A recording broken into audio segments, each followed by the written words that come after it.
ৰহুল দা মই হেৰিয়াতে আছোঁ, ইয়াৰ ছেমিনাৰ হলতে আছোঁ। ঠিকে আছে, মই এইমাত্ৰ লাইভটো মাৰিছোঁ। হৈ থকা যেনেই লাগিছে। লেপটপত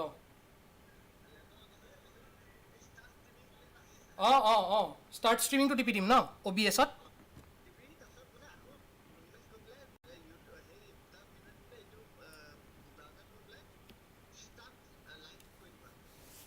মানে হেৰিয়াত ইউটিউবত সেইটো দিলোঁ মই, কিন্তু কৰিলোঁ গ' লাইভটো টিপি দিলোঁ।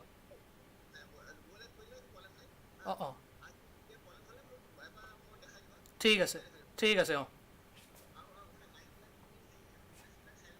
চাই ল'ম ঠিক আছে। যদি ঠিক আছে। হ'ব একো নাই, আমি চম্ভালি ল'ম। গম পাইছোঁ বুজিছোঁ দিয়ক, আপুনি থাকক, আমি চম্ভালি আছোঁ, টেনশ্যন নাই। হ'ব একো নাই, আপুনি টেনশ্যন এনেই লৈ আছে, আমি আছোঁ নহয়। একদম আৰামছে থাকক।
नहीं,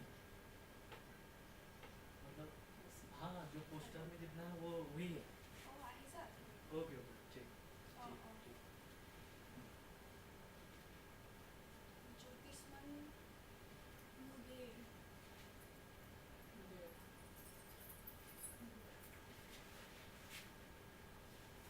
আছে তো গ্ৰুপত আছে ৰবা মই দি আছো গ্ৰুপত আছে নেকি মই দিছো ৰবা জলদি আহা তুমি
This we will need to reposition once the talk starts proper. I will do it. Okay. Not to worry. You set up your thing accordingly. Last time the frame. You set up first. Anyone coming to take photos? You'll take photos.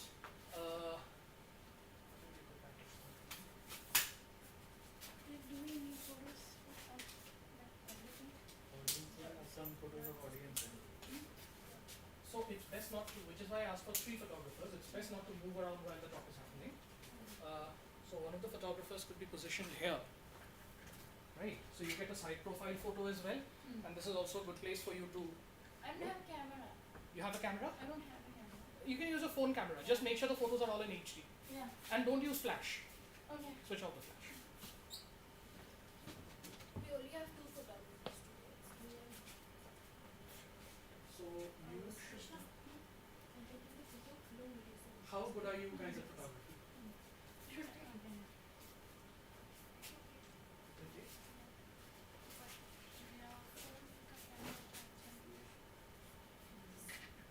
Just take photos. Just take photos. We'll decide later photo कितना अच्छा है नहीं है. Just take photos.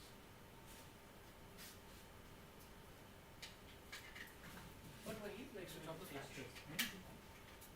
हाँ? मुझे तो links and files में दिया हुआ है. But you दोनों में link.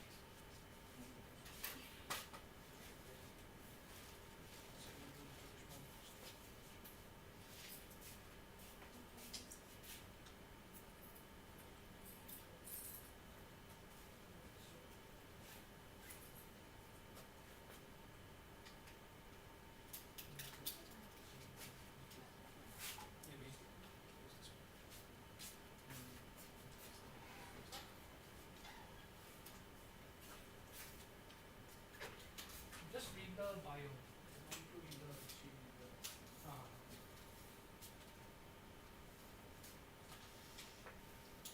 So he will not be using the presentation much. Okay. So actually what I can do is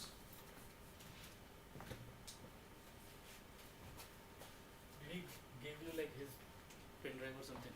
no, he doesn't have a presentation. Oh. Yeah. Okay. He's free with it.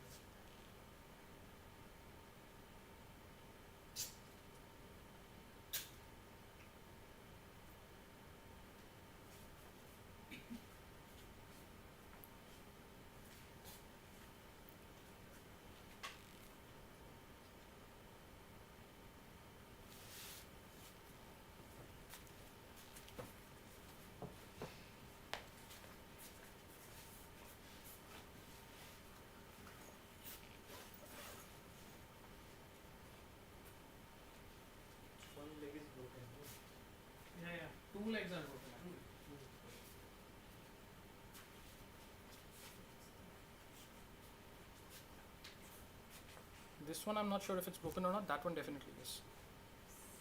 This one, Rugula warned me. I'll have to buy a tripod. Otherwise, department का tripod अगले GRN से काम ही नहीं आएगा.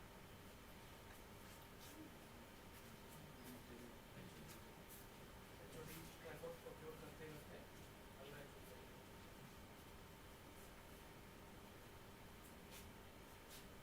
I have to start using my own equipment for this. That's a problem.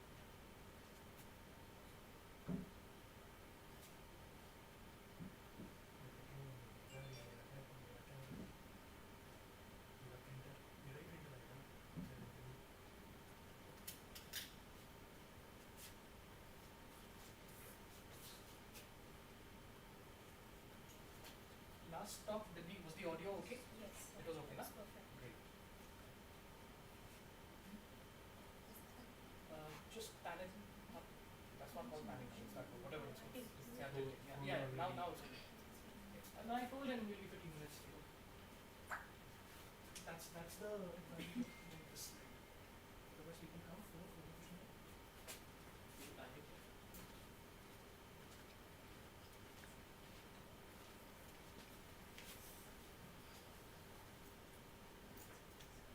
है कोई? 3.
ഇല്ല നടന്നുകൊണ്ടിരിക്കുക.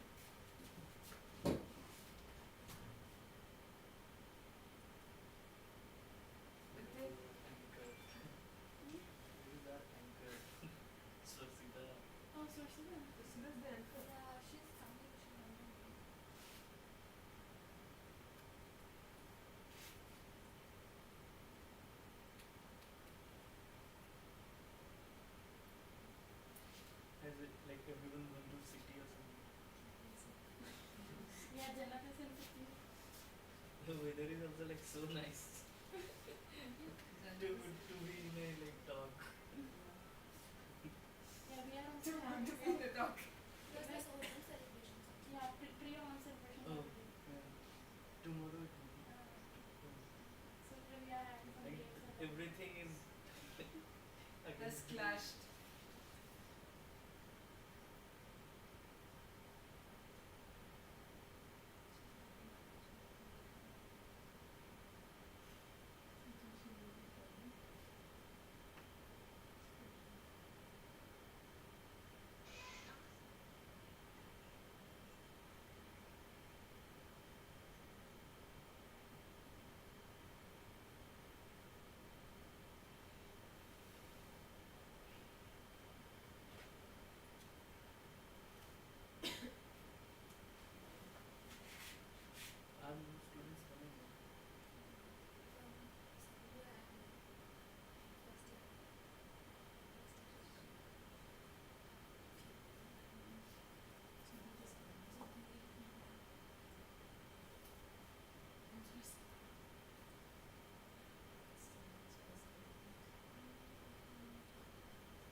পাৰিছে চিকাগোৰ পৰা so that like Sure, sure. চিকাগোৰ পৰা আহি পেলাই তুমি আকৌ otherwise it will be like empty all the chairs in the মই video. কল কৰি আছোঁ কিন্তু আমাৰ আৰু এংকাৰজনী আহিলে অনৰেডিয়াম কিমান জানা 2000 ক'ত চেমিনাৰ হ'ল আমাৰ ডিপাৰ্টমেণ্টৰ can cover these two seats and he start কৰি those are নাজানো this is enough অঁ নাই হোৱা No, no, someone can sit so that like আহা তুমি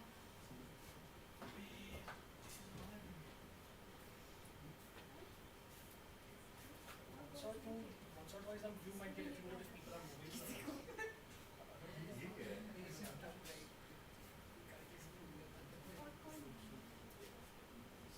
अच्छा people should sit up front अच्छा like in the hotel also like one or two people are there.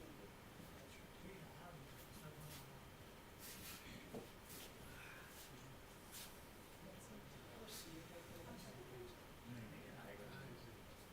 can edit okay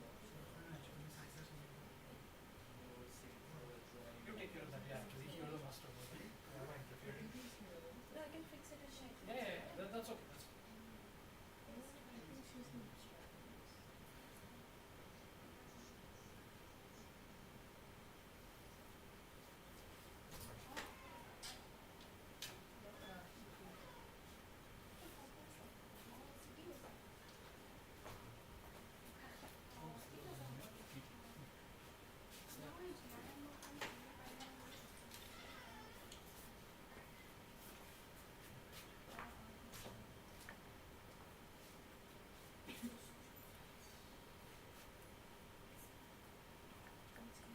Guys, can you check your YouTube live links to see if the streaming is happening? I clicked on live, but I'm not.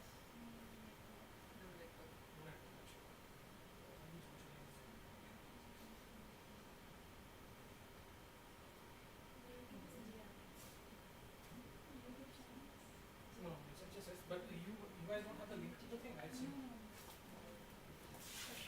Send these links to 10, 15 people in every group. Everyone tells me they've sent it, they've sent it. I sent it check it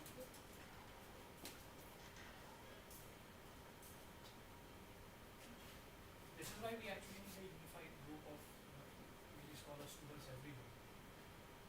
This jump ship from one to another.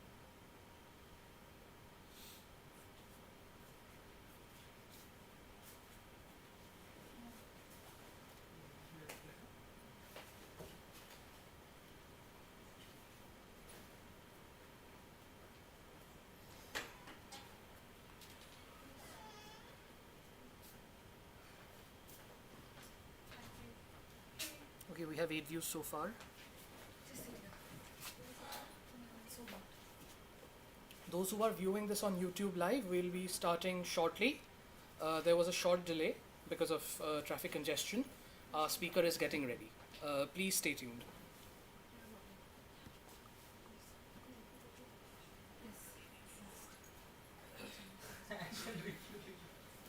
There is a delay.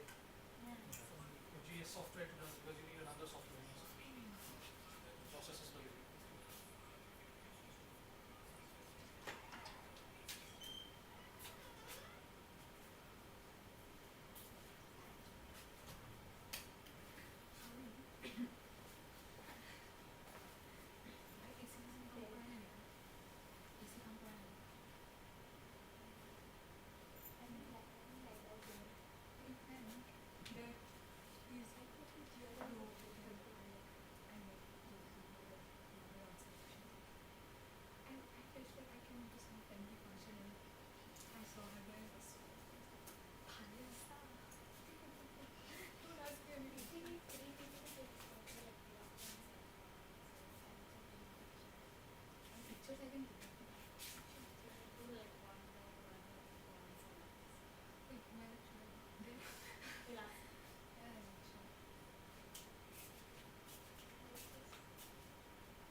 they will spread this news to their like friends, and then from next time we can like have more. This is also because we didn't have anything like this last year. Okay, it was only specific to the PhD stuff. So this time we tried to like bring it for MS students like specific topics. That's why since this is first time, so it has a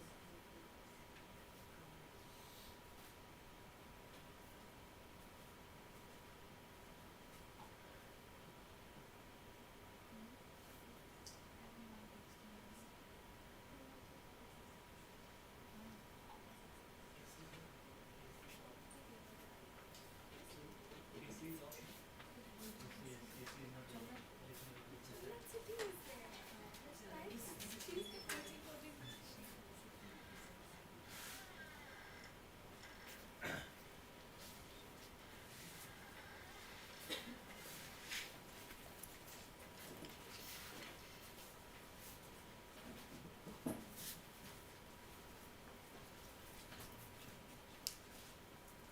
Am I supposed to start right away? No, no. So Okay, I'll take my seat. yeah, Okay.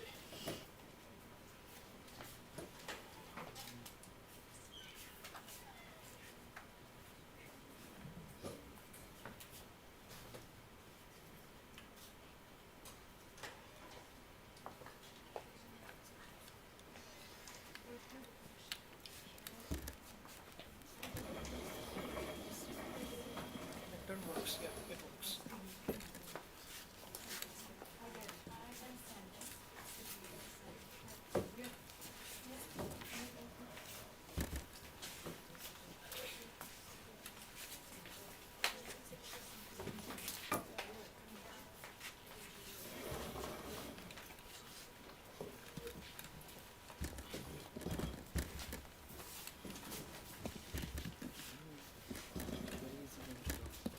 They're on the stage. On this side.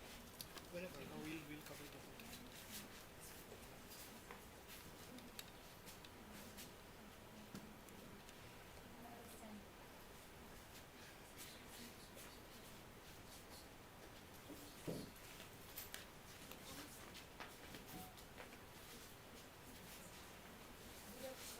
Good evening, everyone.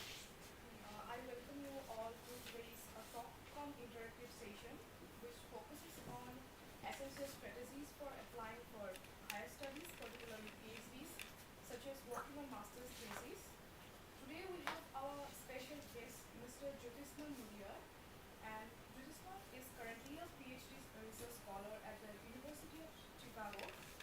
He's a civil engineer who changed lands to become a topper in his history post-graduation from the Center for Historical Studies, JNU.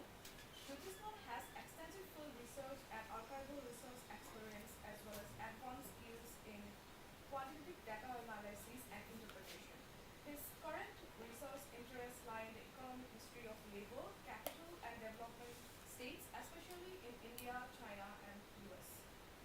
He is also the co-founder of the YouTube channel India and the Global Lab, where he has personally interviewed influential figures such as Raghuram Rajan, Jayati Ghosh, Norman Finkelstein, Prabhat Patnaik, Vijay Prasad, and many others. So now may I call our senior Amritesh.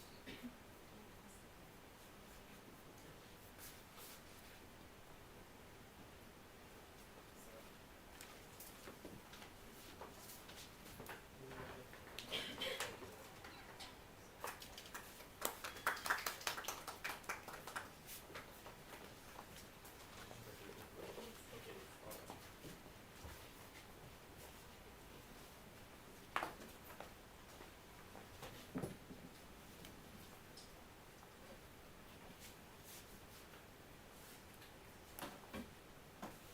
all right. All right.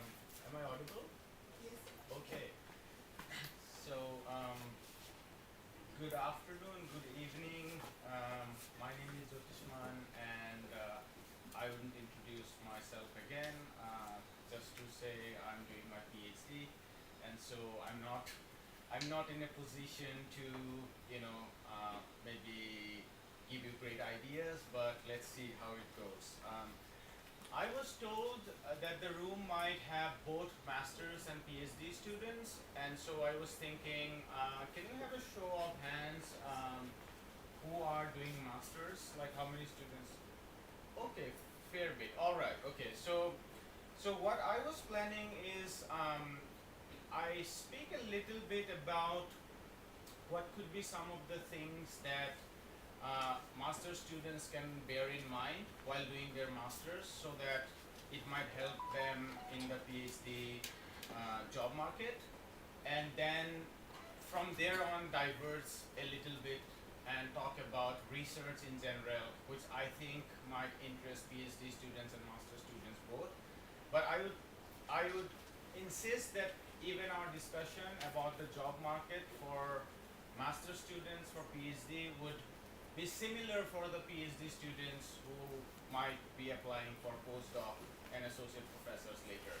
I wanted to say more categorically about masters because I'm myself a PhD student, so it doesn't feel good to say that I would offer insights about the postdoc market since I have never participated in that. But since global universities do focus a lot on job markets, we are already told a fair bit about what we are supposed to do as PhD students to compete in the postdoc market. So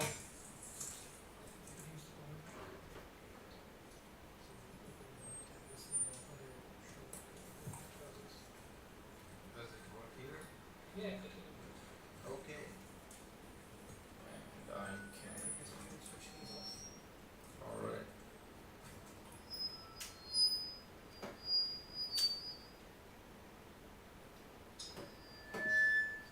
All right. Is it fine? Does it sound good? It sounds okay. There's Okay. a slight reverb. Equal.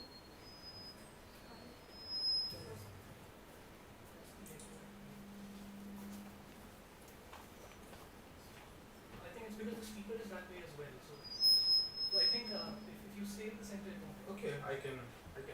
You can even use the chair. if you want. Okay. All right, I'll stand here maybe if that's better. Okay. Yeah, so I think since we are talking about the job market, I wanted to start by, since most of you are also in the humanities department, I always thought, what is this peculiarity of job market? I went to JNU after having done my graduation in engineering, and so when I was a graduate student, undergrad student at my college during my engineering, the thing job market was always there. Like even before we went there, people would talk about package, what's your job, the companies, the multinational corporations, and so on and so forth. And when you are in your pre-final year or final year, there would be recruitment sales. So this idea of job market is always there. And when I went to JNU to study humanities, there was no talk about job market. No one spoke about that. Even the very idea of letters of reference, it was never mentioned. They always remain somewhere underneath. And when it was time to apply for a PhD, a lot of students would approach. In fact, I never knew what a letter of recommendation was. When I was applying to Ashoka and also abroad, but I started with Ashoka, and I saw two referees, and I had no idea when I was in my second year of masters what does referee means. So I just mentioned two of my professors without even asking them that, would you guys be ready to be my referee, because I never knew what a referee is. I thought they might call them and actually ask about me, right? That's what the word referee means. I suppose I am not supposed to be involved in that. Much later to know that they would actually write letters of recommendations for me, and I should actually ask them before and sometimes even help them writing letters of recommendations for me. This is not to say that I type out my letters of recommendations, but sometimes you might have to send a Microsoft file stating your important landmarks or things so that they can plug them in while they are writing your letter of recommendation, because they might not remember each and every detail that you have had through your interaction with them. So on the other hand, when I reached the US, and even in the very first few interactions when I was talking to my advisors, and we have like 4 advisors, so they have a research committee, and everyone talks about the job market. So the job market takes this centrality in their life. Now, this has both pros and cons. I don't want to get into the cons because I think that this idea of job market has kind of distracted scholars to chase conferences, seminars, sometimes grants, sometimes very superficial things of building a career, which actually distracts us from what our real objective of humanity should be.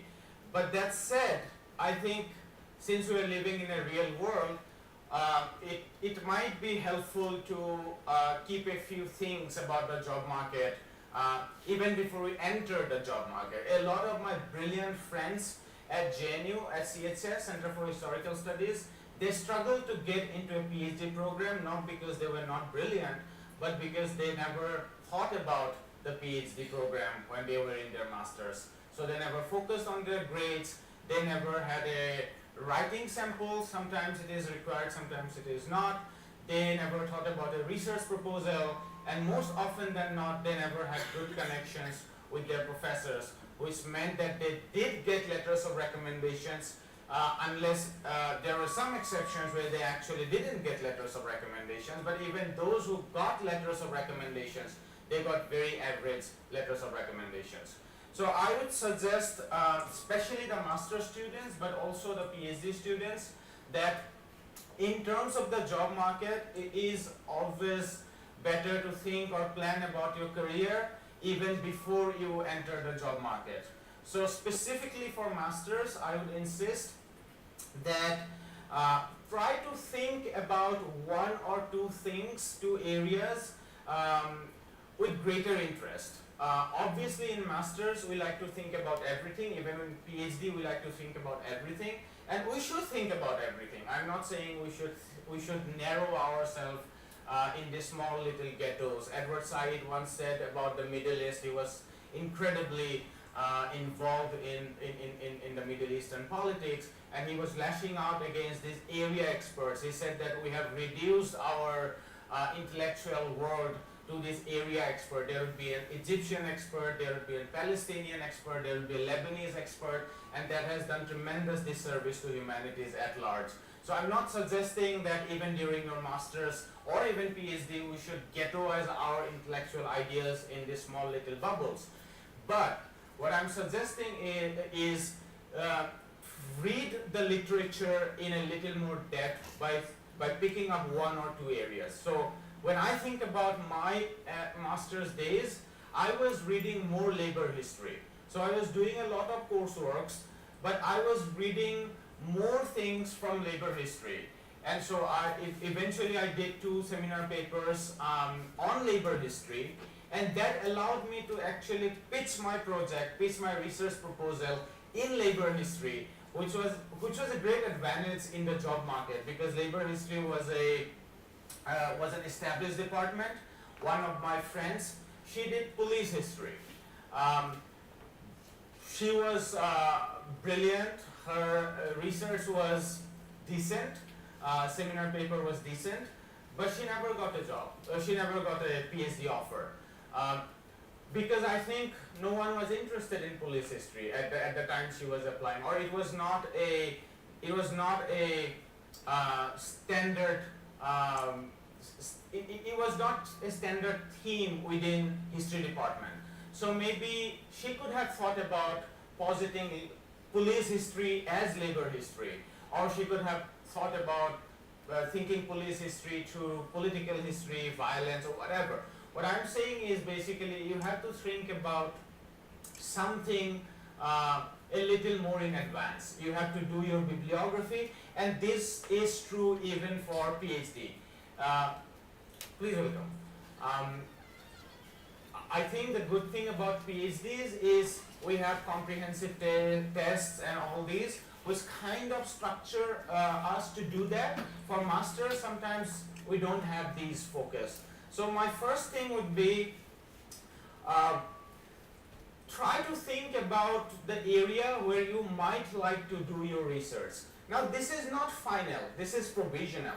Don't think that you have to end up doing that. I went to U Chicago and my focus shifted away from labor history. I mean it's always there, but I started to think more in terms of macroeconomics. So now I think more about capital markets, now I think more about the role of central bank, planning, states, and then labor has become one component of those larger thinkings. So when I'm saying that try to think more about one thing when you are in your master's, I'm not suggesting that you necessarily have to do your PhD in that very thing, but it's actually to gear you up for the PhD job market. Whenever there will be an interview, you can speak like a student of labor history, you can speak like a student of culture history or whatever, you know more, and that's always an advantage. The second thing I would say is if you have a seminar paper in your program, I'm not sure if you have a seminar program in your master's. You have a seminar paper, right? So take that very seriously. And I think there are two reasons. For those of you who might apply abroad, they would definitely need a writing sample. And most often the seminar paper is the best writing sample because it involves some research, some primary sources, some field work or whatever. And the second is your research proposal doesn't come out of nothing. It does come out of your experience, and so if you do your seminar paper well, you actually have good idea about building your research proposal from there. So seminar paper, you can think about the research proposal when you apply. It doesn't take a long time. It does take a lot of effort. You might have to draft your research proposal 8 or 9 times. You might have to reach out to a lot of people for feedback, but you can do it relatively quickly if you know the bibliography and if you have thought about one field. I think the last two important thing I would say, if you have just started your masters, focus a little bit on your grades. I know it has become a cliche now because right from our primary and secondary schools we are always told that grades matter, and sometimes it's tiring to think about grades. But a good grade sheet is always a good impression. Don't waste too much time over grades. Don't try to go to A+ from A all the time. Sometimes there is a diminishing return. So if you are already at 80% or 75%, it's good.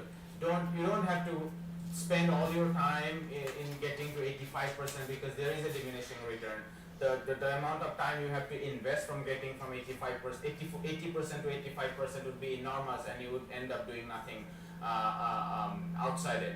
So that's the third thing. And fourth thing, I think I will conclude with this segment with the last thing, which is make yourself a little bit visible with the teachers. It's a tricky thing. Some people think that means building personal relationships, sending emails all the time. And no, I'm not suggesting those things. I think the best way to get teachers' attention is to ask a few intelligent questions during your class. You don't have to be that obnoxious, weird, person who would keep asking meaningless questions all the time. But if there is a course of 3 months, and even if you could ask like 5 good questions, that's enough. Teachers know who their students are. I mean, most teachers know. I mean, I know there are some teachers who don't have a clue about what's going on in their class. But you don't like to have letters of recommendations from those teachers anyway. So good teachers would know what's going on in their class. And so if you submit your assignments in time, if you complete your reading before the class, and if you were able to ask a few intelligent questions, I think that should suffice. So I think that is enough, I guess. I felt I didn't do anything else apart from that, and I think that should be. Apart from that, I think there is always the element of luck or coincidence. Sometimes your research might fit well with what the department is looking for, and all those things that are not in our control. Don't worry too much about that, because at the end of the day, I think the job market is just one element of humanities. I personally think that the day you decided to do humanities, there was something else apart from the job market, because it is not the best paying job. It's not the most even, it's not even the most glamorous thing in our society.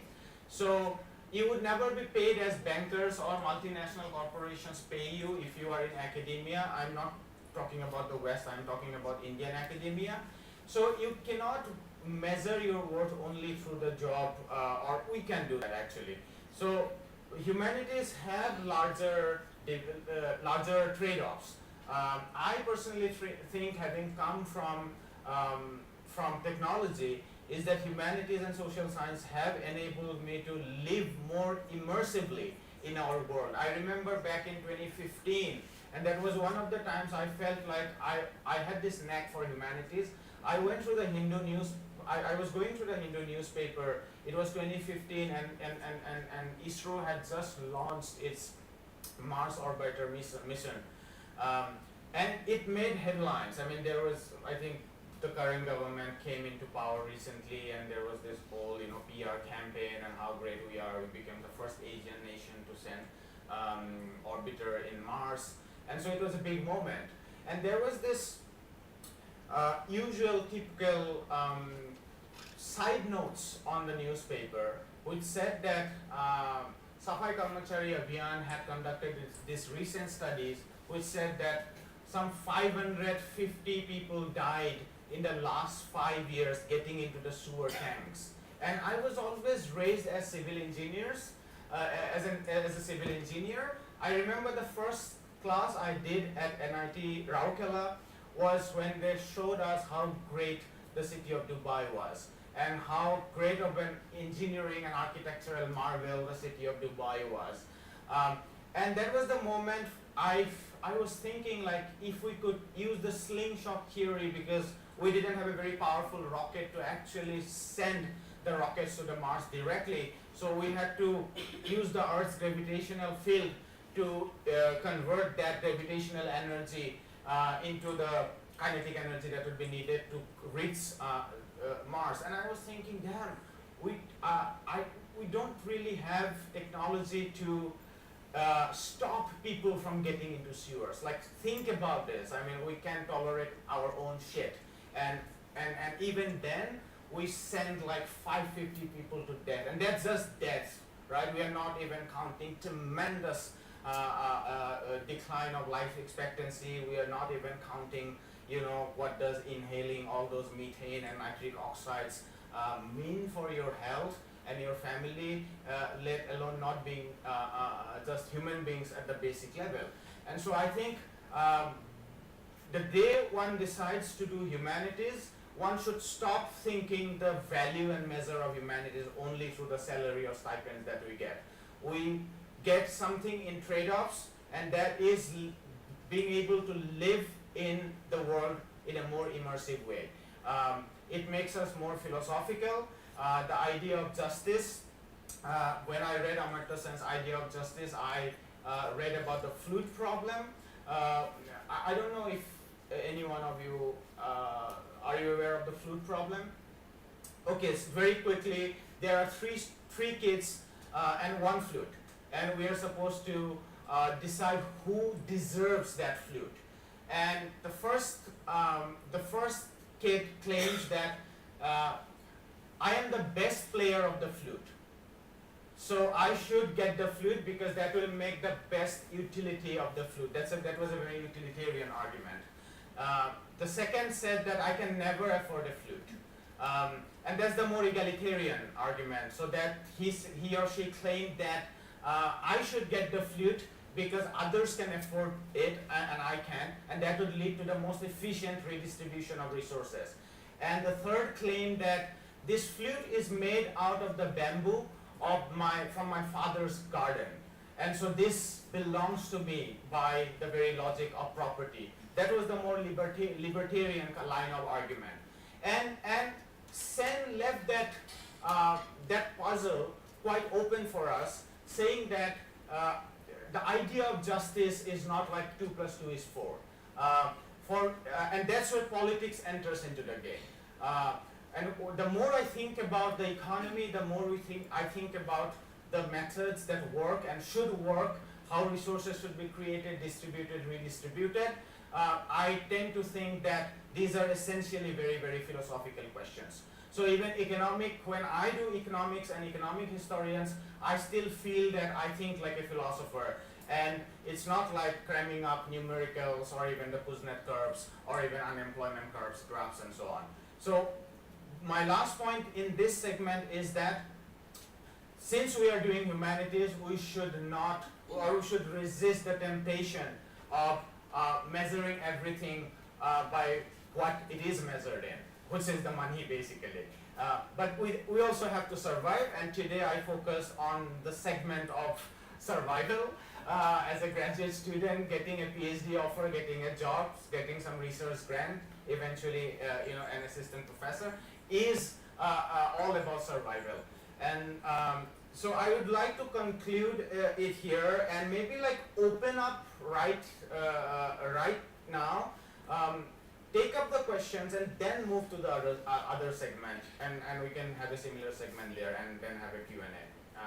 So yeah, I'm looking forward to any questions, counters, whatever.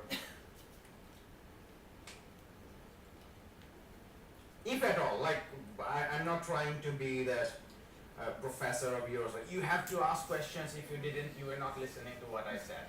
But just in case, like you have someone has any question.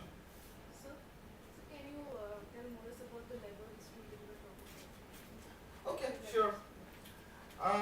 So it's a very broad question, but since you said the labor history I was doing at that time, I worked in 2 projects when I was in my master's. The first was I looked at the railway strike of 1974, and that was a very great moment for me because I got to interact with union leaders, families of unionists, but also to know about the railway strike of 1974, which was this great moment. It lasted formally for about 28 days, involved 1.1 million workers. That was the last of the great strikes in Indian Railway. But even in terms of numbers, we had the Bombay strike of 1982 that actually dismantled the cotton textile industry for Bombay, hollowing out Bombay from an industrial city into this finance city where there are video games parlors and shopping malls everywhere without the jobbers and all those dealers in cotton and that great world of Bombay that Chandravarkar wrote about. But in terms of the number of participants, I think the railway strike was the biggest in India in 1974. And I was trying to look at the issues of labor that actually made the strike. So there were issues of dearness allowance, bonus, grain, free grains, the rations that railway used to get, contractualized permanent work for the contractual employees, and these are still issues.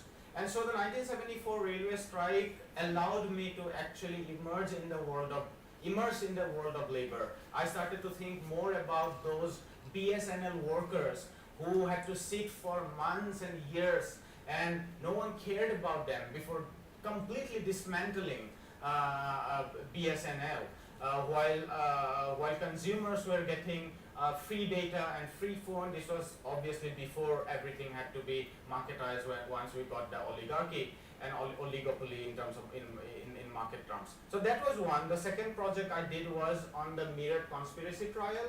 This was in 1929, again following the great movement of labor upsurge prior to the depression. The cotton textile, in fact, India's industrial history starts in great parts during the First World War because of all the military contracts, and because in the UK and most of the developed parts, its industries were busy in producing war materials, and so the light materials like textiles and leathers and shoes were now given priority to its colonies, and so our industries grew a lot.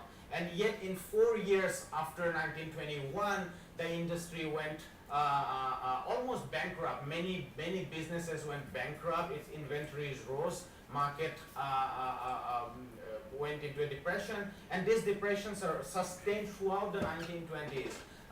And this was even prior to the global Great Depression, and I was trying to answer why that industry, which started off with a bang in kind of big bang in 1917 during the First World War, which actually made many to think that this is India's manifest destiny, because the idea was that every time you have cheap labor, you can industrialize, because all they thought was that, cost of production is what goes into driving industrialization, which is an absolutely stupid idea, but that's what they thought. And so many thought that, okay, this is our path for industrialization, and just 4 years later, the industry was struggling. And I tried to answer what was going into that long depression that came even before the Great Depression of 1929. So this was very briefly about my project, but I think if I were to look back and think about it, I think I had more training on social history at JNU and CHS, and I had less training on economic history. When I went to University of Chicago, I got better training in terms of economics and economic history, and this might tie to some of the things we might discuss later. That what are the difficulties of doing research in the global south? What are the things that we might lose out on, or which we might try to plug in? But does anyone have any other question? Yeah, so you have mentioned that you are from engineering background. So how did you develop your research skills in humanities? That's a great question. I think mostly I was a regular reader of newspaper, and I think it's a great thing. I think everyone should start doing that.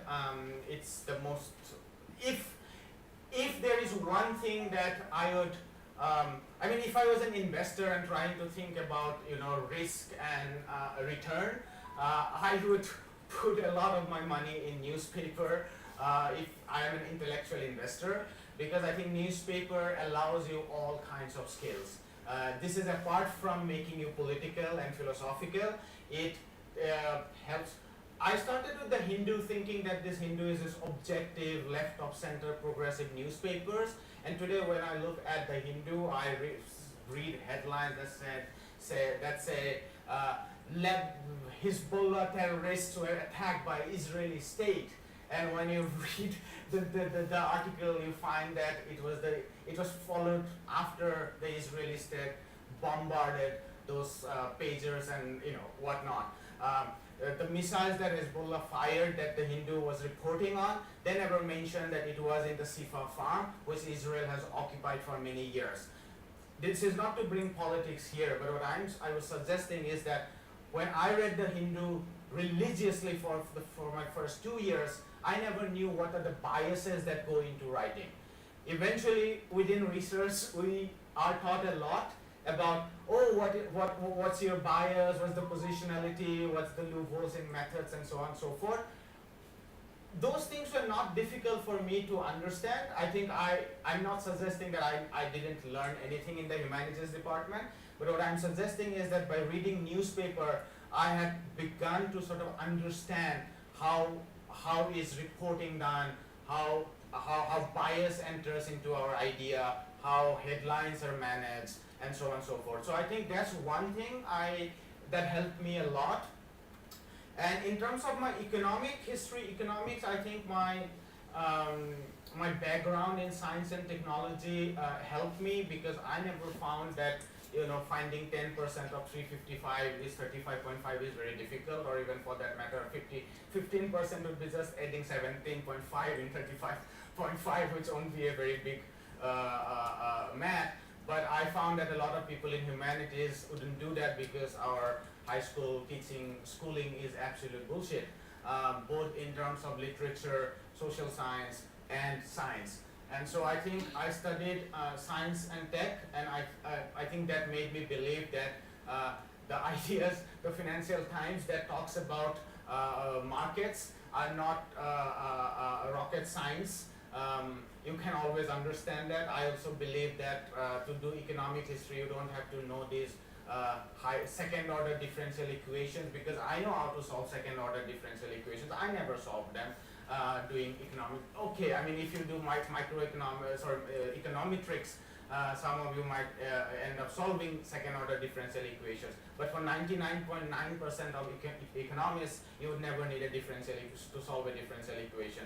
So I think it was a tremendous confidence at the back of where I was coming from. I felt humanity, the more difficult part for me, I thought, was to be associated with the larger world, to think about the rampant beggary that exists in our cities, to think about people who are excluded from the job market. I think to develop the political side was more of a challenging for me rather than the actual intellectual methods coming from science background, because from science and technology we are raised with this idea that there is just one truth: 2 plus 2 is always 4, which is fine when it's 2 plus 2 is 4, but technologies are not that neutral. The Richard Feynman, Rutherford, who were excited about the Manhattan Project, had never thought about the implication of the atomic bomb, and many of them then went into depression having seen the carnage that was created by the atomic bombs. So I think a lot of people who go into technology would never really think about the society at large. Sometimes they do, like people working in cybersecurity, artificial intelligence now, the ethical questions, or even energy and fuel with climate change and Anthropocene. I think those things are now entering even science and technology, but I think that is always in the background, and I think that took some time, and I think JNU was also very helpful for me because it's such a political space for one to enter in. Hello sir, thank you for your talk today, and I have two questions actually. First, I would like to ask you that you mainly focused on the humanities perspective, but you also focused on the job market. So how does a master's student who is like confused where to pursue in future the field of research or the job market, how to bring up equilibrium in that thought? And my second question is, sir, what made you choose to shift from your labor history to macroeconomics? Right. I think both are great questions. The confusion, so what's your name again? Manmuri. I think the confusion Manmuri is talking about is very natural. If there is no confusion, then I think that's a big problem, because then someone is not even thinking about the rest of the world. To do humanity is to actually keep all your pieces, in the air in a way. So that's very natural in masters or even PhD. These are, or I would say at any point in our life, because we want to read everything, we want to do everything. So that's very natural. I think that said, and that's why I use the word to develop, because I do concede that it's not natural to keep thinking about one thing unless there are some exceptions. Sometimes there are subjectivities. Women are maybe, if they are oppressed and come from particularly, I mean, we are very, very sexist, everywhere. But if there is a specific experience, there might be someone who would naturally tend to develop this. I have met a lot of my Dalit comrades and friends who would say that to not think about the Dalit politics is unimaginable. So there are these issues where subjectivities are involved and our personal stories, we are immersed in this personal, so sometimes that allows us, but someone like me who never came from a working class background, we have to develop our interests, we have to read more, we have to learn more. I went to Raurkela, and for the first time in my life I saw the working class as a class, because on hindsight the working class looks like the domestic help that works at our home, or sometimes those at the construction site, but they are so distant and they are so invisible as one working class, is the labor, right? Raurkela was different. Raurkela still has a huge steel plant. It's a steel plant based industry, and so every time the factory closes, every time it's in the evening, there would be trails of people, hundreds of them in their bicycles with their small little steel tiffin at the back of them. They would bicycle and come back to their colonies, and I was so incredibly touched to think about their work, and eventually I would go to the Raurkela steel plant as a civil engineer to work in some of those plants. Actually, it was to gather experience, and I started asking them some of these questions, and so I think there was definitely some level of exposure, but I would say mostly to develop the expertise that I did in labor history, or it's not even expertise, but to be a keen student of labor history, it's a commitment. It's a commitment to know more about the world of labor, as Marcel van Linden would say. It is a commitment to also develop some levels of expertise with the bibliography and so on. And I think beyond that point in time, this is also the transition phase. I think you would start enjoying that. You would not feel bad about knowing a little bit more about something and a little bit less about something, because knowing a little bit less about something is to actually remain humble, and knowing a little bit more about something is to actually feel good about yourself in this highly individualist world where it's always, sometimes it's a matter of survival. I think the second question also ties to some of the things that I wanted to discuss later, but I don't have to repeat them later. I think my focus shifted more from labor history towards macroeconomics was because I got in touch with Kenneth Pomeranz and Jonathan Levy. Jonathan Levy is the US historian who does US history, lot of focus on finance. I did a course on global history of money. We read John Maynard Keynes' General Theory, which is one of those foundational books on economics. So I was doing a lot of these things, and I understood that a lot of the questions on resource distribution and redistribution and even production that I was thinking of as a labor historian, it was very difficult to not think about the larger macroeconomy. So I was thinking about housing. Housing was one of those segments within the railway strike that I was doing, and the unionists would often push for more housing for its workers. And when I was doing labor history, I used to think that it's a political struggle between the strength of unions on one hand and the strength of the state on the other hand. So I thought there is this class struggle where the state wants to stabilize its fiscal deficit, and so it would not go beyond its range in building houses, because that would increase the deficit. And then on the other hand, it's about how the strength of the labor movement.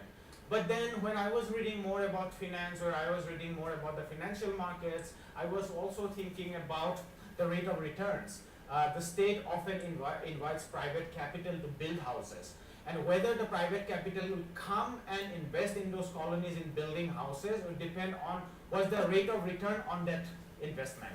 So if I am a builder, I am involved in real estate, and the state invites me as a contractor to invest in that housing, I would calculate what's the rate of return. If the rate of return is 13%, I would probably never go and build that, because I can easily invest in mutual fund without any risk and all this hassle and can still get 13% return, right? So it depends on what's the alternative rates of returns in different forms of investments that exist. And as I thought more about these things, I thought that as as Ian Breman once said that it's impossible to think of labor history without history of capital, or it's impossible to think about labor economy or labor theory without thinking of capital, because capital dominates labor within capitalist development. So that's where I think my political commitment to labor still remains at the center, but I think in terms of my larger intellectual focus, it has become more macroeconomic so that I can think about these connections that are critical for labor. Let me take a stock of the time. Okay, I think, can we have like half an hour more at least? Yeah, we can have as much time All as right, we need. okay, so then I can take one or two more questions if you have. Sure. You already talked about the master's dissertation and also the research proposal that you would have like for while applying for the PhD. So it's something that the question that I have is like when I speak about myself, I come from a background, political science background, and now doing my master's in an interdisciplinary subject. So about my dissertation, I would have some amount of idea that what I would like to do for my dissertation, but thinking about for the PhD that would take a longer time of commitment or the interest that I would have to have. So I would have to think about that more. So the connection that you talked about, the dissertation and the research proposal while applying for the PhD. So how important or how significant that would be? Can you tell us more? I'm not sure about two things in your question. Like I mean, are you asking like what's the connection between the research proposal that And the I master's thesis. apply with and the research that I end up doing? Or is it like I am not sure about PhD? Like what's the question? Okay. So is there a difference between the proposal that I would be applying with and the research that I would be doing at the end? Yeah, so is that the question? Yeah. Okay, great. Yeah, I think that depends on the program to some extent. I mean, I remember I had joined Ashoka University right after my master's because PhD abroad starts in the next cycle. And I remember Srinath was my advisor. He never asked me like, oh, would you like to do the same thing? Because he assumed that the railway research proposal that I offered him was the proposal. So it was like, there was this assumption that I'm going to do the work in railway labor history. And so we started working in railway labor. So it might be that, but even then it's not going to be the project that you offered. That was just to get into the program. So even the proposal is a fraud. Like every PhD student knows, like it's a complete fraud. Like 99% is just like, just making things up and tying them together. But you won't be able to do that fraud if you don't have the experience, right? So all the 4 or 5 components that I told you, like to have good grades or build some expertise with the bibliography, because there are citations that you have to do, and everything has to come together. It's a work of art more than anything else, and that for that work of art you have to do some of that work. But it has nothing in terms of research. It doesn't carry any actual research. It doesn't carry any labor in that sense. So you are not 99.9% of the people. I mean, there may be some exceptions who go from MPhil programs, but 99% of the times you would not end up doing what you were thinking. You would probably even not think about what you would write. Sometimes those things change very dramatically. In my case, it has shifted completely because I got in touch with China scholars and US scholars, and I started to focus on the 1970s, and I figured out how important it is to think about global economy. So I moved away much more, but sometimes people don't move away so much. But even if you don't move away from your project, I think the question should be very different. Does that answer your question? Yeah, sure. Thank Okay. you. Any other question before we discuss a little bit about? Okay. So, how did your close interactions with pioneers like Ram Rajan and Naval Peterson kind of reorient your perspectives as a scholar? That's a great question, and I think that also brings the bigger question of staying yourself connected with the world that is there outside academia. Because my connection with Raghuram Rajan, Norman Finkelstein, and a lot of these people, they never happened within academia. They happened outside academia. And so I think sometimes you are more lucky to be able to interact with interesting people outside academia. Sometimes you are less lucky. But I think it's more important to, it's very important to connect with the larger world. I don't know how you would do it, maybe with social media, maybe sometimes, for some people it's extensive traveling, for sometimes some people it's about reading newspapers, or even just be alert about the larger world. I think doing humanities actually also mean that, the whole world has to teach us, is to accept the idea that we can learn from everything, right? It's extremely important because academics ask certain set of questions. It's not a vacuum. It's a space that is filled up. There is a literature, there is a body of work, there are people whose name attract more money and it drives the system. And so they ask specific questions, you respond to them. Even when you reject, you respond to them. So that also means you are very narrow within academia. Academia is very suffocating. Academia is a very weird world. It is full of privileged people, in humanities particularly, who talk about underprivileged people, and I'm aware that I'm talking in an Indian university which actually have a lot of people from underprivileged or people from oppressed castes, definitely. So I don't want to discount their role, but they are not the dominant element. The dominant element is the dominant section. And so I think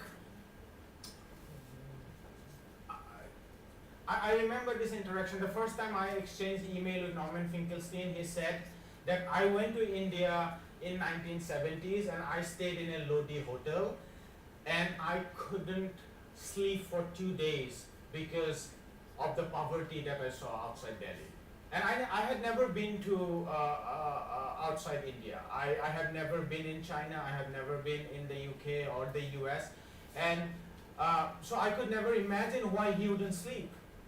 But now I can relate. Like he came from the US. He came from the US at the time after the 1950s and 60s, which were the heydays of global capitalism, at least for the US.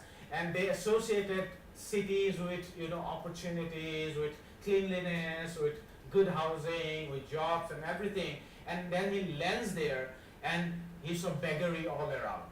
At the moment he landed outside the station, he was flocked by people who needed money. And from his hotel he saw the typical Indian slums, which even I don't know how to get rid of and when we will get rid of. But when I go to China, I don't see a single slum. I didn't find a single beggar when I roamed in the streets of China for 3 long months. So now that interaction kind of changed me. That interaction kind of changed me in the way that I felt that we are somehow unique. Our poverty, while every place has relative poverty and a lot of places have absolute poverty, our poverty is unique. Just think about this. India is like, even in per capita terms, PPP terms, India is like $8,500. In nominal terms, we are like 2,500. There was this huge celebration that we have crossed UK in terms of our overall GDP. UK is like $50,000 per capita. And UK is not like, there is glory and richness everywhere. You see poor people there too. And it's like 50,000. And we're like 2,500 in nominal terms.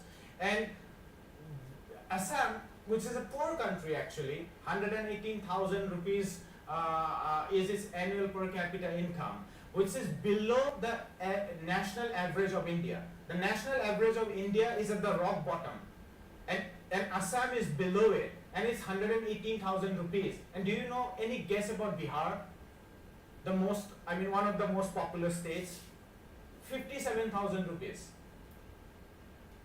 India is incredibly poor. Its poverty is of its own kind.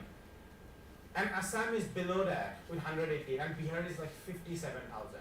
UP, the most populous state, I don't know, there was this figure, if UP would be a country, it would be like 8th largest country or something. It's like 72,000 rupees. Just think about it. Think about our poverty, think about our cities, right? So these ideas, and that's where politics enter into humanities. And politics, some of the politics would come from within academia. Politics of race, politics of gender, politics of caste, increasingly in the West, and due to great efforts of people from oppressed castes and tribes, increasingly in our university, they are now coming from within to some extent. Some of the politics is hard to build from within academia. It's very hard, at least to my experience, to build, for instance, a working class politics from within academia, because there are very few working class people inside. Now, I am aware that there is a larger question of who is a working class and who is not a working class, but that's the larger point is that these connections are very essential to actually be rooted in our larger world, in our real world.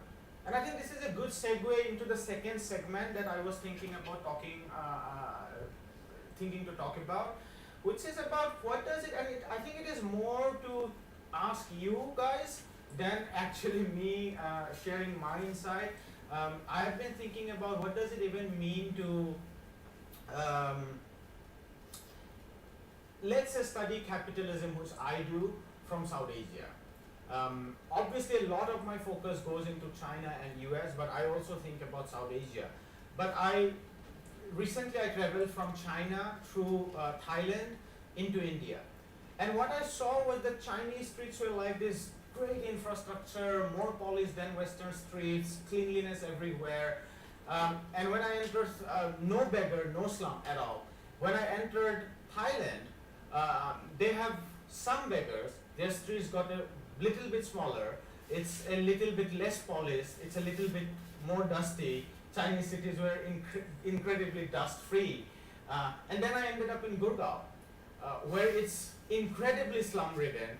The streets are incredibly small, dust-ridden, lots of beggar. And I could see as if there was this nice little gradient, you know. It's a very unfortunate gradient from East Asia to South Asia. And there are a lot of studies which actually confirms to some of these observations that I saw. For instance, those who have studied the first half of the 20th century, let's say 1900 or 1890 to 1950, there is striking difference between India and China. Studies by Thomas Roski, Lauren Brandt, and others have shown that despite great political turmoil, China was politically broken. The Qing dynasty collapsed in 1911, then the warlord areas which fractured the whole Chinese polity, then it was hit by multiple famines from 1921 floods. Then from the Nanjing decade onwards, 1927, the Japanese came in from 1931.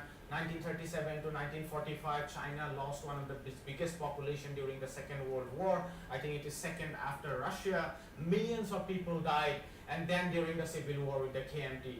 So there is huge political instabilities. And yet China from 1900 to 1940s registered, actually 1937, registered 1% real annual growth. And Indian, when I see the corresponding story, there is very little political instabilities. Forget about non-cooperation movement and civil disobedience movement, those were more like protests. The states never broke down. Yes, the depression hit us very hard, that's true. But even from 1890s, the Indian situation was unique. Population started to rise from 1920s, mostly driven by medical improvements. The land acreage expansion has tamped out, which means that every unit of labor that was added to Indian land, the resultant productivity was falling. So Indian per capita, it was a classic case of Malthusian decline, Malthusian stress, where the more unit of labor that you add, it actually needs more food, fiber and energy than it can produce. So it's a huge stress that India is suffering, and so Daniel Thorner's study shows us that agriculture was in steep decline even in 1940s when we had this national independence. So my question is, what does it mean to think even in comparative terms, right? What does it mean to think about South Asian capitalism? What does studying a neighborhood in Guwahati, for instance, might allow us to contribute to the urban geography or urban literature or urban cities that are going on globally? So I think this is not to answer the question, but to place on the table and to say that there is great opportunities in South Asia to contribute to global literature. Obviously that comes with great impediments.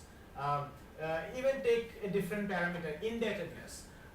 Indian indebtedness throughout 1890s, 1910, 1920s, 30s, 40s, 50s, 60s, 70s, even today. I have gone through all these reports from the Central Bank of India, right from the reports were compiled first in 1920s, 1930s, but right up to 1970s, I have read all these reports.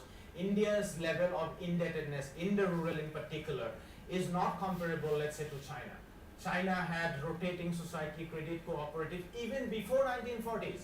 Even in the 1920s, 1930s, Chinese farmers were in a very poor situation as they were, but they were still having the rate of, the new Cambridge Economic History Studies compiled the rate of interest on Chinese loans, which are about 7 to 8%, 9% if you got hold of these rotating credit societies and cooperative societies. Now, I am aware that not the accessibility of these institutions were not 100%.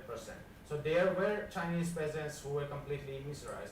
But the rate is not comparable from India and China. This is not to say that we had no failure in the post-colonial world. But I'm saying that these things might not be just a question of economic policies. There might be larger dynamics of where we are inserted. Why are South Asian cities uniquely dusty? Why are our women uniquely excluded from cities? Like one of the things that greatly inspired me when I was in China is at 8 p.m., 9 p.m., 10 p.m., there are more women and children in its cities, on its streets than men. Can we think about that? I mean, can we think about a street at 9 p.m. where there are more women than men? I mean, it's one can't even imagine. I think what I'm trying to get at is that scholars from South Asia can actually contribute a lot to our global understanding of these categories of histories, of disciplines of our contemporary world. Whether it's capitalism, whether it's gender, whether it's urban development, whether it's rural, there is incredible opportunity to actually contribute from the global south. So that's one side of it, I think, and that would be more of a question like for all of us to keep at the back of our mind, that when we look at our archives, when we look at our field, we have to be aware that there is incredible opportunity, even if these files are not well maintained, even if our data is very, very fragmentary, because we are not, a lot of our people are not literate, but we can contribute a lot because of our unique situation. But on the other hand, and I think that will be my last kind of segment, is that there are great impediments. And it is to think about what these impediments are and can we do something about it? We can't overcome everything. Like, I recently went to China to finish my intermediate Chinese. I did 3 months of Mandarin there, intermediate Mandarin at Tsinghua. The funding took me about 9 lakhs rupees on Indian value. Now, can we think about one Indian university sending its graduates to, one of its graduate students with 9 lakhs rupees to learn just language for 3 months? impossible. I mean, that's not possible. And obviously when I went there, I could improve my listening much more rapidly, and there is a lot of better understanding of. There is an enormous concentration of resources globally, and people who go out, people who are there, can always have more resources. And that's one of the problems for those of us who would stay here, who would have to survive on the meager stipend, sometimes even without stipend, with a lot of family liabilities. To do research is enormously difficult. Then there are issues of building contacts. When you have Kenneth Pomeranz or Dipesh Chakraborty as your advisors, you can reach out to any people saying that, oh, so and so is my professor, is my advisor, and then they usually reply. When you are saying that, oh, I am studying in, I mean, IIT has a good brand, but when you say I am studying in this remote university in Maharashtra or Bihar and I'm interested, people don't reply. I mean, that's the bitter fact. I mean, some people will. I'm talking about the larger world. And so it's difficult to build connections, it's difficult to get hold of resources. And thirdly, the most importantly, I would say, is the focus. When I went there, most labor history students, most historians of capitalism, they were US historians, European historians, Latin American and Chinese historians, because there has been a big decline of economic history within South Asian history. I mean, Tirthankar Roy has written a good article on that, the decline of economic history within South Asian history. So we don't get a lot of graduate students in history doing economic history. But in the same period, economic history has flourished in Latin America, in the US, in China.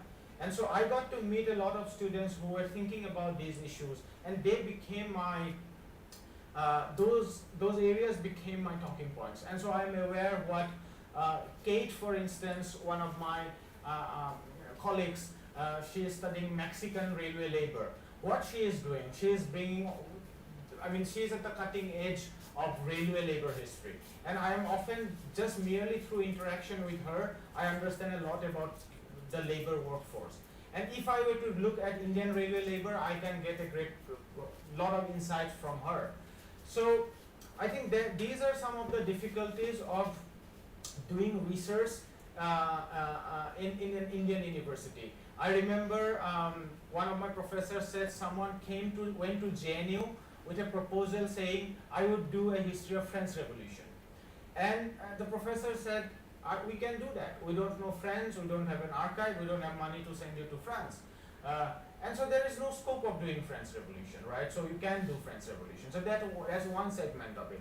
The other segment which I think we have to resist is maybe we can do French Revolution from JNU. Maybe we can be a researcher of French Revolution from IIT Guwahati.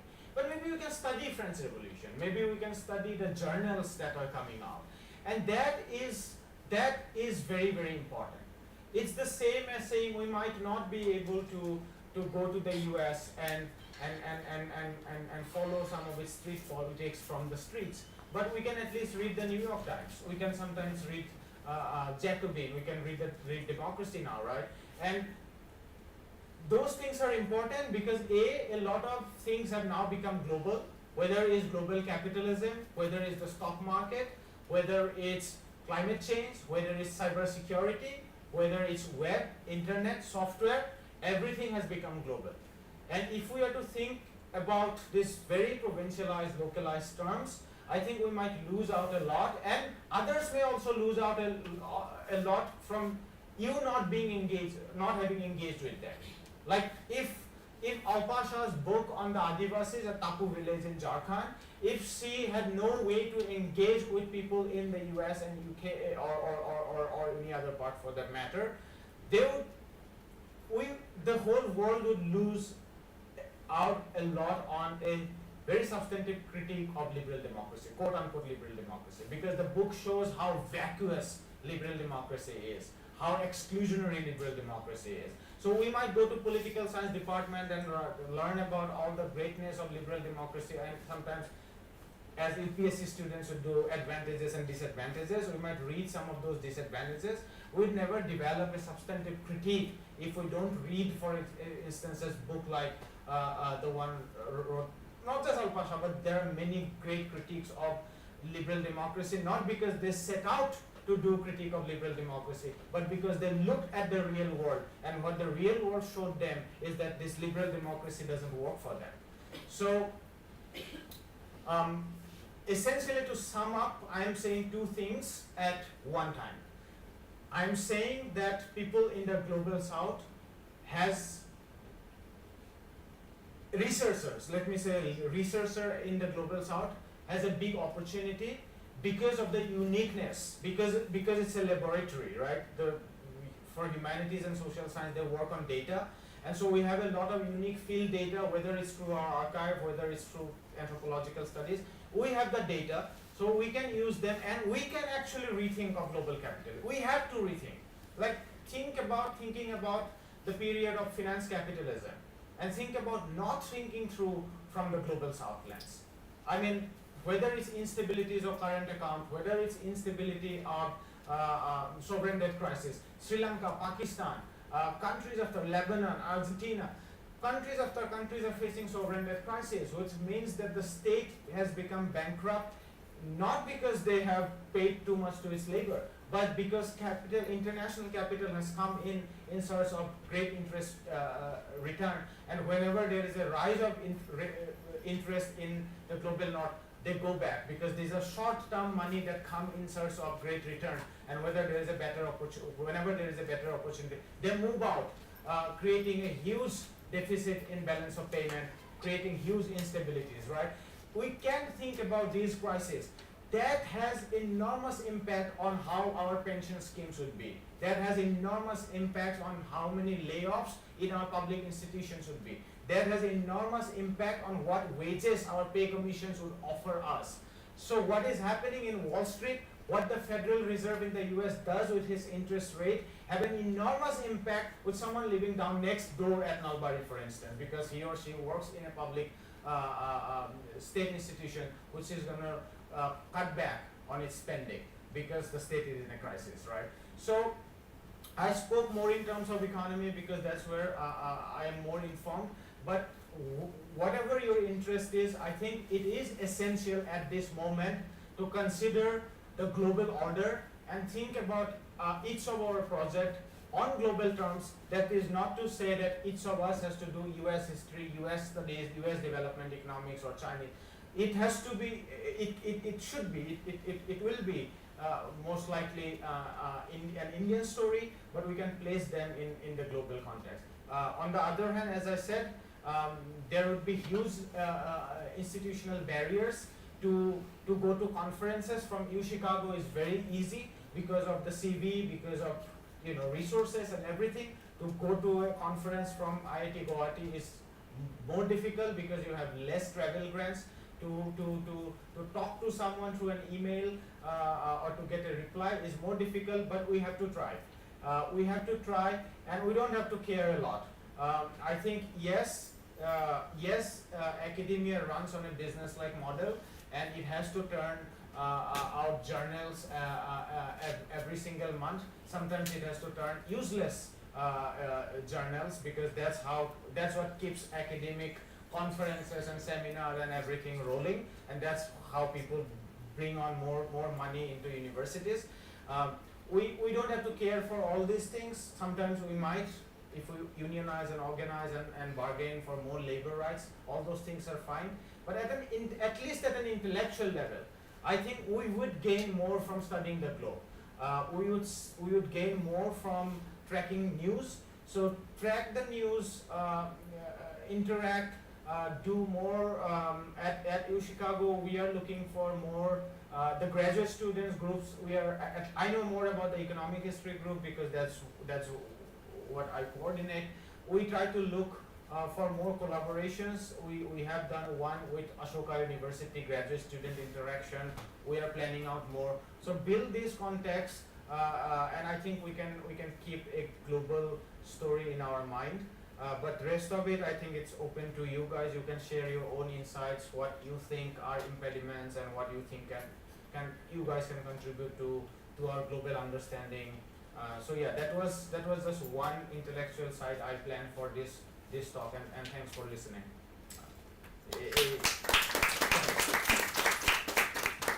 if anyone still has any question, you can share comments, critiques, suggestions, and then we can wrap up. So I had a question. So you began as a, it's harking back to some of the questions that were asked earlier, but I didn't quite get to what I wanted to ask. So anyway, you started out as a history student, and then you realized in various ways that perhaps I have to absorb the larger picture of economic history to get a better footing.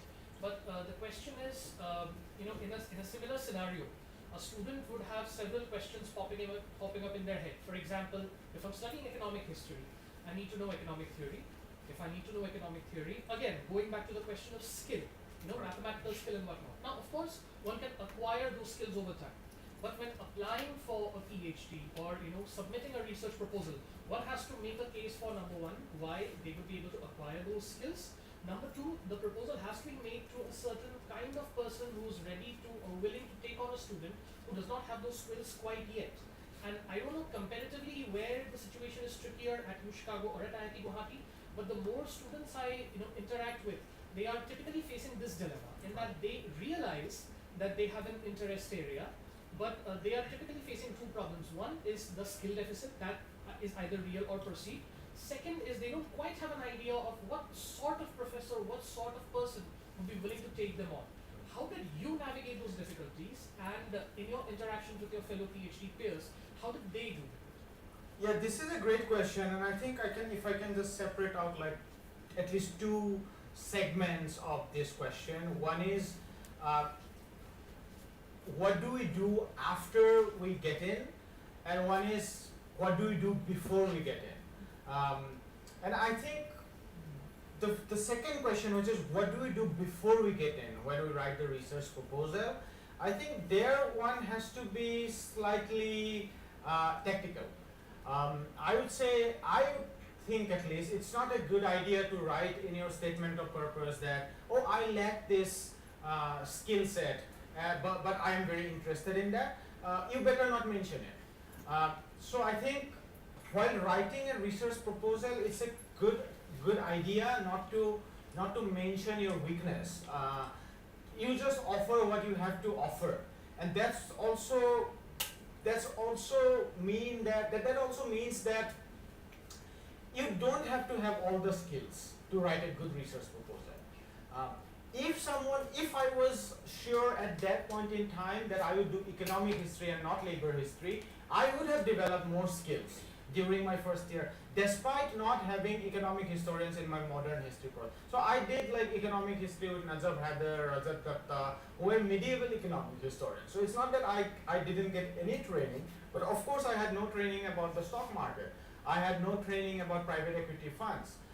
So yes, I mean there are always these limitations around which we have to work, but purely in terms of applications, and I think that would hold even for the postdoc application, that we have to tell what we have to offer. One of the things that we are told about the postdoc market, they say that keep thinking about the one or two courses that you would offer as a proposal, the teaching courses, and try to keep thinking about that right from this beginning. They never tell us keep thinking about the project you won't be able to offer, but you would eventually develop an interest in. So I think that's more like a tactical thing. But this also brings to the second question, which is like once you get in, now you can develop a lot of things that you haven't developed. In fact, most of the things. Sometimes it is more technical. Like if it's a switch from social history focus to economic history, it might be a little bit more technical. But sometimes it can be like from environment to gender, from gender focus to environment. It might be slightly less technical. But I think there just read more and try to build contacts as much as possible. Go to conferences, seminars, talk to people, because a lot of these things would never come from your advisor. Advisors are good point of contact sometimes to get feedbacks on your written material and some of those oral tests and things that we do. But apart from that, I think most of the things should be built in through through a larger context. Sometimes it's within colleagues, sometimes it's just going to a conference, and then most of the time, a lot of the times it is the heavy lifting thing you do by yourself. Just spend more and more time with your books. Read once, twice, thrice. It's true that if you, for instance, when I read the general theory, Keynes's general theory, I had Jonathan Levy as my advisor. I was reading that with him. He had already written 3 papers on Keynes' general theory. So obviously I was more confident. Like if I didn't have with him, I would have been less confident because I would have thought, okay, this is my interpretation. There are things where I'm critical to Keynes' general theory, but I could double check with him, and when he says yes, I'm more confident. Some of the things about Chinese history, the literature, if I didn't have the chance to discuss with Kenneth Pomeranz, I would have been less confident. His endorsement gives you great confidence, right? But not everyone is doing economic history, which is relatively more technical, right? And also not everyone is doing US history or China history. And it's also not true that your department lacks everything. It is true that most Indian departments would lack something or other because departments are small. Chicago History Department has 55 professors. So even if they are scattered across different areas, you would get the research themes. But sometimes, there are Soviet gender historians. So South Asia might not have a gender historian, but there are Soviet gender historian. You can go with her, you can talk to her, and you get ideas about gender sexualities, right? So that's easier. But at JNU, you might not have an economic historian. But if you are in PhD, try to build more context outside. How to do that is obviously tricky because the more apex you are at, it's easier to build more context, right? But just be in that hunt, sometimes it's a little bit tougher, but I would say it's possible. There are a lot of good researchers who actually reply, who actually, and also look out for young scholars, look out for people who have just finished their PhDs, people who have worked on the field. They are the ones usually who are very, very forthcoming. Also, just one last point, slightly deviating away from your point, or maybe perhaps not. Reach out to those who have applied. They usually can go through your research proposal, and they can offer feedbacks. They are very helpful. So when you write proposal, you can just reach out to suppose you're applying to Yale University. Just go to Yale University department, like economics department. See who are the PhD students. There might be an Indian. Even if he or she is not an Indian, he or she is working on something which you are interested in. Just send a cold reply. That, oh, I'm from IIT Guwahati, I'm looking at this, I'm interested in this Yale program. Would it be possible for you to do a Zoom call or something? They would often say yes. If they are graduate students, yeah, sometimes it might not be like the next day, but within 10 days or 15 days, they would say yes. So contacts can be built that way, but in terms of scale, it is true. If you are absolutely right, if the department lacks expertise, then that's a definite, that's a problem. I mean, and then you have to be realistic as well. Like if I didn't have Kenneth Pomeranz, I wouldn't have done China history. That's also, it's not everything is about interest. You have to be a little bit strategic and a little bit tactical, right? If your advisor has great expertise in environment, maybe you can think about environment because then you would have more context, you would have more expertise. Of course, you wouldn't think about environment if you have no commitment to environment at all. But if environment was your second priority and you see that my department has great opportunities from environment and ecology, you can slowly drift your project towards that. Because it is true that not everything can be built on context. There has to be institutional, because when someone writes a letter of recommendation, if your advisor is known in one domain and he or she writes a good letter of recommendation for a different domain, someone sitting in that domain might not know him or her. So in that case, so I think yes, it's a very, there is no general answer, and I think these are things that everyone sort out. I would always say the key word is feasibility. I mean, it's like a healthy mix between feasibility and idealism. It's not like, I don't know if you guys are well aware of the Maxwell distribution curve. Like the number of molecules in a container with very high velocity are usually very numbers are few, and number of molecules with very low velocity are also very few. And it's all around around that average mark, the median velocity, that the number of molecules are more. So there is always this trade-off between the extremes. And so I would say, like in these cases, don't give up on your political, ideal, methodological commitment entirely, but also look at where the resources are more concentrated. But sometimes it goes to the extreme end. I see people writing research grant on race when they were not working on race. Why are you writing a research grant on race? Oh, because there is a research grant on race.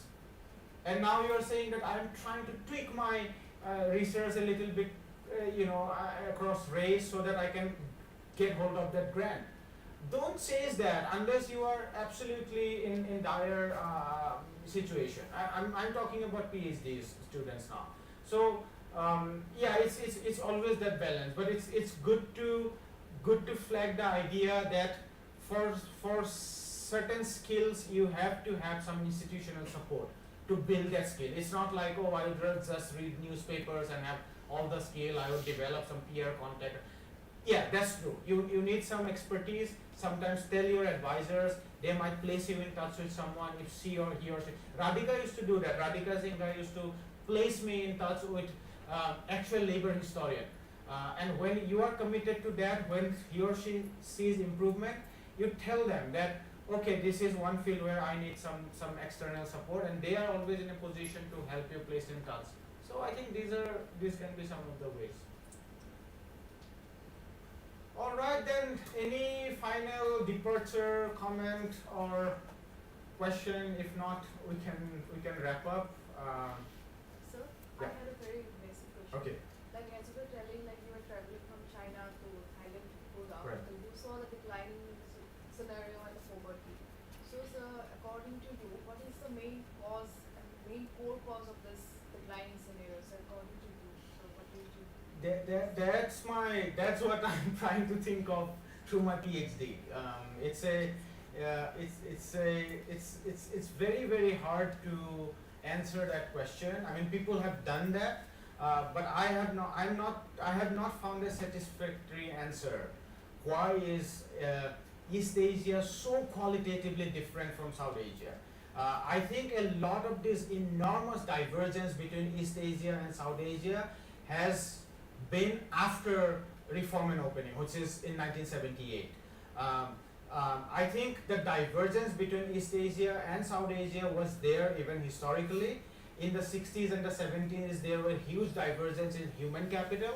China educated all its citizens. Like one of the anecdotes that I like is when I was at Tsinghua University, the cleaning staff of my university, I left my charger at the charging point, and then pulled out my mobile and left the charger there. And she left a notice there saying, by leaving your charger on the pin, you have placed the building in electrical hazard. And so next time you don't do it. Three things struck me. One is obviously they worry about this pin. Like in Delhi, like you can literally burn the building and nobody gives a shit. Like even if it's your neighbor, like who cares, right? That's our situation. We are not in a situation to think about these things sometimes, or sometimes we are just ignorant enough, or lazy. I don't know. That's one. But there are two more things.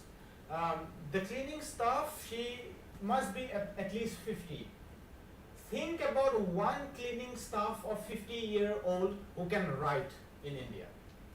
It's impossible. I can bet my career on this. Find one cleaning staff 50-year-old who can write. It's just not possible. Because we never went for universal education early in the 1950s, 60s, 70s. Our enrollment ratio has started to climb after Reform and Opening. That's also the tragedy of it. Our enrollment ratio has started to rise up in 2000. That is mostly out of this private initiative, but that has also come with huge inequality and inaccessibility. So that's number 2. And think about the number 3 aspect, which is that a cleaning staff, a woman of 50-year-old in the most elite university, which also means that students are from most elite background, she can give you an admonishing notice. I mean, I have been to JNU, I have been to NIT. The cleaning staff would not speak in front of us, most often than not. I'm talking about the authority, the working of rule of law. It's the same thing what you find in John Reed's 10 Days That Shook the World, when he wrote about the Bolshevik Revolution, the October Revolution, where Trotsky was said when he forgot the I card and he wanted to enter the Smolny institution, he said the security guard told him, if you are Leon Trotsky, if you are such a big person, then you shouldn't have forgotten your ID card. Trotsky forgot his ID card and he was trying to enter into the Smolny Institute because there were the delegates and there was the meeting, and he was one of those very top leaders. And the guard told him that if you are so important, you should particularly not forget. The rule of law doesn't work here. The rule of law works when you have great money, you have great political power, you have the police, you have the contractors, you have the politicians. So I can't answer your question now because it's such a broad question, but it's true that a lot of divergence. Chinese, think about the Chinese people, they were living 10 years longer by 1970s within Mao. A lot of people ask me that why do Chinese people love Mao despite the Great Leap Forward, which led to millions of deaths. Why wouldn't they love? Because you couldn't read 32 years ago. Now everyone could read and write. Think about the liberty that you get when you can read. Michael Parenti told about his first book when he gifted to his father, and he could see, he was the son of this Italian immigrant to the United States. He could see the book and say, son, I can't read. And Parenti said that don't think about it, it's not for you to read, I'm just dedicated. And he was in tears.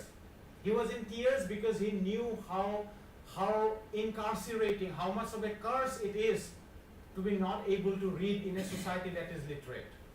Think about our domestic help who lives in the same place but cannot read our newspapers. And we talk about gender equality. Think about that. They could read and write. They were living 10 years longer by 1970s. At 1940s, we had similar life expectancy in the 30s, early 30s. By 1970s, their life expectancy shot up by double. So they have invested in human capital to begin with, and a lot of divergence between India and China in the 50s and the 60s came out of human capital. A lot of land redistribution, poverty was eliminated in urban, there was much more decentralized development, it was not concentrated on cities. But still, if you go to China in 1970s, you would not feel that we have come to the West. Now it's different. That story is the second story. How after reform and opening, how capitalism, when it went global, China became the factory of the world. How China actually was one of the biggest gainer from the reform and opening after the 1970s, and how countries like India and a lot of global south countries actually couldn't make a lot of gains from within the. Of course, our middle class has gained. The middle class has gained. Of course, our elites have gained enormously. Adani and Ambani were not even in pictures a few years ago, and now we have 273 billionaire. Our billionaire class wealth shares 33% of our total wealth and income, which is obnoxious. Even US and China has about 14 to 15%. So even by global standard, our billionaire class shares more than double by global standard. And think about the incredible poverty at below because we don't have universal healthcare, universal housing, right? So it's a long story. I'm glad you asked that because it also reflects, that we should have to think about these things. We can be satisfied and happy with 7.3% growth and 7.8% growth. We have to think about growth in a more inclusive way. We are not China. Now I am absolutely convinced about that. We are very different worlds.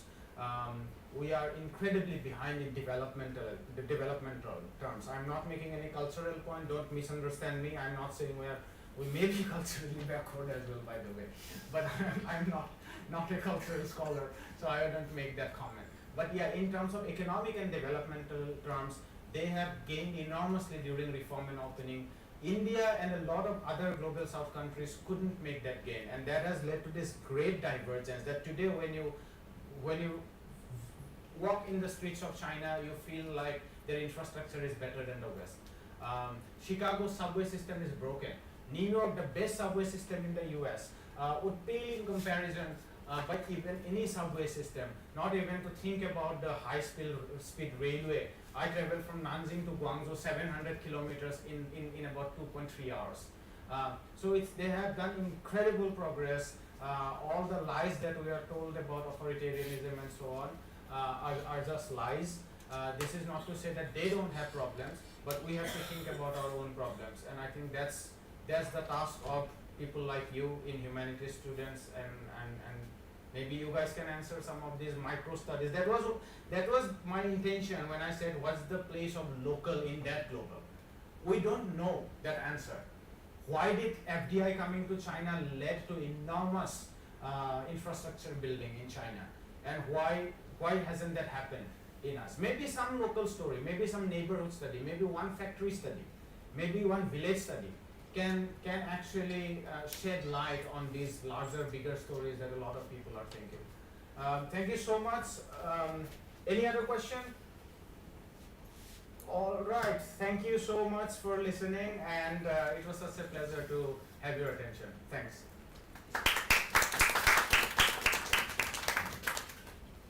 Okay, that was clearly a very riveting talk that we had, and for quite some time. Thank you all for coming here, and we do look forward to your participation in future O2GR events. Thank you. And tea and snacks are outside for those who are as famished as I am, so we can proceed there. Also, just in case anyone wants to reach out to me, you can reach out at jyotishman@uchicago.edu, or you can just take my phone number, whatever it works for you guys. Yeah, I'll be happy to connect. All right, thanks.